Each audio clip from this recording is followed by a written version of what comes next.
नमस्कार सम्पूर्णमा, मेरो नाम सुरेश भ्याकुरेल। आज सुरीसँग मनका कथामा एउटा यस्तो कथा जसले हामी नेपालीहरू बीच भएको हरेक सानोभन्दा सानो विषयलाई चाहिँ ध्यान आकर्षण गर्नेछ। किनकि यो कुराहरू चाहिँ समाजमा अझै पनि छन्, तर पनि यसलाई नजरअन्दाज गरिन्छ, देखावटी रूपमा छैन भनिन्छ, तर पनि यो अझै पनि कतिपय परिवारमा चाहिँ यथावत स्थितिमा छ। सो यो कथा चाहिँ सुशीला नाम गरेकी एक महिलाको हो। त्यसकारण यो कथाबाट चाहिँ हामीले उहाँको मन, उहाँको सोचाइ र उहाँको भावनाहरू कथा मार्फत बुझ्नेछौँ है त। अब सुशीलाजीको कथा मेरो आवाजमा है त।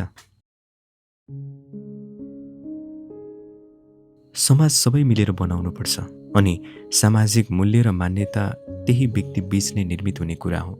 समय, परिस्थिति, परम्परा, मान्यताले कसैको पनि हानि गर्नुहुन्न। सबैको जीवनस्तर र आफ्नो मौलिकता झल्कने भनेकै सामाजिक परम्परा र यहाँका रीतिस्थितिले हो।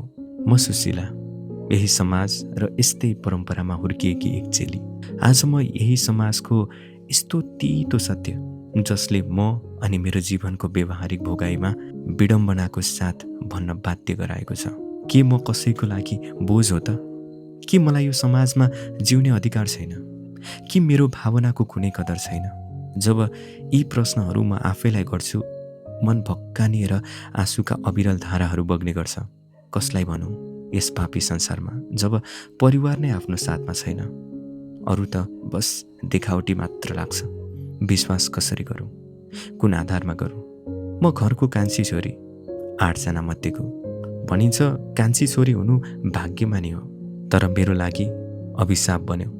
मेरा बाले म अनि मेरा भावनालाई कहिले बुझ्न खोज्नु भएन। कारण म छोरोको रूपमा यस धरतीमा जन्मिन। 8औं पटक छोरो हुन्छ भन्ने आशा मैले गर्दा निराशामा परिवर्तित भयो। सायद त्यही समाजको एक ज्योतिषले 8औं पटक पक्कै छोरा हुन्छ भन्ने निराशा थियो। म मानिस र जनावर बीच केही फरक छैन जस्तो लाग्थ्यो।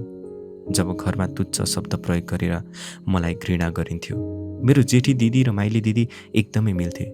उनीहरू आफू राम्रो बन्न म अनि मेरो बारेमा भए नभएका कुराहरू बुबा आमालाई लगाइदिन्थे। मलाई त्यही कारणले बुबा आमाले गाली त कहिले हातपात पनि गर्थे। मेरो जीवन नर्क जस्तो बनिसकेको थियो। चाहेर पनि म त्यहाँबाट उम्किन सकिरहेको थिइनँ।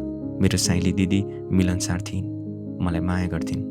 यस परिवारमा मलाई केवल ममताको दृष्टिकोणले उहाँले मात्र हेर्नुहुन्थ्यो।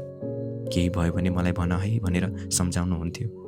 मैले उहाँबाट अभिभावकको शीतल छाहारी पाएँ। मलाई लाग्छ कानुनले पनि हाम्रो समस्या बुझ्दैन र कसरी आवाज उठाए त्यसको उजुरी भन्दा त्यो विषयलाई दबाउने गरिन्छ। यदि समाजमा छोरी र छोरा भन्ने भिन्नता छैन भने किन यस्तो व्यवहार सहन पर्ने? किन अक्सर महिलाहरू प्रताडित हुनुपर्ने? यो प्रश्न मैले आफ्नै परिवारलाई गर्दा उहाँहरू मौन हुन्छन्। जसको जवाफ मैले बुझ्छु, जसको उत्तर उहाँहरू भन्न चाहनुहुन्न। तर आफ्नै सन्तानप्रतिको व्यवहार सधैँ अवहेलना, कहिले बिख त कहिले डोरी टाँगेर आत्महत्या गर्न मन लाग्छ। हरेक दिन मरेर जिउनुभन्दा एक मुठी सास त्याग्न सजिलो हुन्छ जस्तो लाग्छ। मैले मेरो 2टा दिदीहरूको कुन जुनीको ऋण खाएको जस्तो लाग्छ।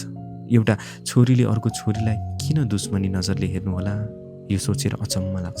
म कहिले घुम्न त कहिले किनमेल गर्न बजार जान्थे। मेरो राम्रा लुगाहरू उनीहरूले चोरी गर्थे अनि मलाई त नक्कली किन लगाउन पर्यो? नयाँ लुगा, हाम्रो लुगा लगाए हुन्न? खुब जवानी चढेको छ भनेर बेइज्जत गर्थे। काम पनि सबै मलाई अराउनुहुन्थ्यो। मानेन भने बाउलाई भनिदिन्छु भनेर डरमा राख्नुहुन्थ्यो। बा पनि मलाई साह्रै हेला गर्थे। मैले केही आग्रह गरेँ भने दिदीलाई भन्न भनेर टाढिदिन्थे। कहिले त मनमा कोही विदेशको केटा माग्न आए पनि हुन्थ्यो जस्तो लाग्थ्यो। स्वतन्त्र हुने सबैलाई अधिकार हुन्छ रे। म आफ्नो स्वतन्त्रताको लागि अरूको प्रयोग गर्न त चाहँदैन थिएँ, तर मेरो उपाय अरू केही पनि थिएन। यस परिवारमा न मेरो महत्त्व छ, न मलाई कुनै इज्जत मिलेको छ। बरु बिहे भएको घरमा मलाई माया गर्ने व्यक्तिले मलाई मायाको न्यानो ओढार दिन्छ कि भन्ने सङ्कल्प गर्थेँ। मेरी साइली दिदी विदेश गएपछि मलाई पनि यो घर जस्तो लाग्न छोडेको छ। म उनलाई सम्झन्छु अनि सारा पीडा पुग्छु। चिन्ता नगर सुशीला, तँलाई म पनि यतै ल्याउँछु भनेर आश्वासन दिनुहुन्थ्यो। मैले एक महिला भएर जस्तो प्रकारको पीडा भोगेको छु, यसले न्याय पाउँछ त? कि मैले यही समाजमा एक महिला अथवा नारी हुनुको बोझ होइन, उपहार हो भनेर न्याय पाउँछु त? मेरो लागि समाज र सामाजिक मान्यता महान छ, तर कहिले त्यही समाजमा बसेर आफूले छोराछोरीको भिन्नता भनेर असह्य पीडा पाएको यो भारी मन कसलाई सुनाऊ? कुन भगवानलाई सुनाऊ? हजुरहरू पनि आफ्नो सन्तानमा छोराछोरी भनेर फरक व्यवहार नगर्नु। कसैलाई छोरीको श्राप लाग्नेछ। यो नराम्रो कुरीतिलाई सकेसम्म समाजबाट हटाऊ। जो व्यक्ति यसबाट पीडित छ उसलाई मात्र थाहा छ, बाँकी त सब राम्रो भन्ने मुकुट मात्र लगाएका छ। यो कथा या भनौँ मेरो मनको विरह जसले पनि सुन्नुहुन्छ, आजबाट प्रतिज्ञा गर्नुहोस्, छोराछोरी बीचको भिन्नताले कुनै व्यक्तिलाई पनि अन्यायमा पार्ने छैन, अनि मात्र स्वतन्त्र हुन्छ समाज। दुःख पाएकोले पाउनेछ न्याय।